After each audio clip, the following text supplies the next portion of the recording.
These four wheels are powered by the sun and the waves, and they're one of an increasing number of systems working to remove trash from waterways.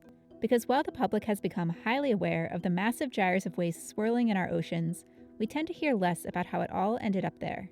Every year, it's estimated that up to 2.97 million tons of plastic enters the ocean through rivers, much of it originating from areas of the world that lack proper waste management infrastructure.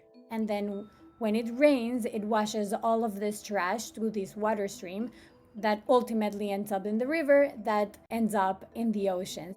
And waste generation overall is only expected to increase in the years to come. And we're estimating that by 2050, we'll be generating about 3.9 billion tons. Trash Wheel, Captain Trash Wheel, Professor Trash Wheel, and Gwenda the Good Wheel of the West here in Baltimore. But in the meantime, there's a host of companies around the world developing systems to capture wayward trash from rivers. Been averaging about 30 tons a month picking up trash from the waterways of Baltimore.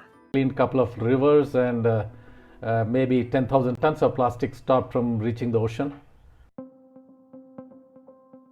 Waste from these informal dump sites often migrates into rivers, and middle-income countries like the Philippines, India, and Malaysia actually contribute the most to oceanic waste, as people have enough money to buy lots of packaged goods, but waste collection infrastructure still lags behind. Of all the plastic that enters the ocean through rivers, nearly 80% is transported through 1,000 hyperpolluting rivers. That's a lot more rivers than the ocean cleanup and other researchers had previously thought, as a 2017 study had indicated that a mere 10 rivers were the primary culprits.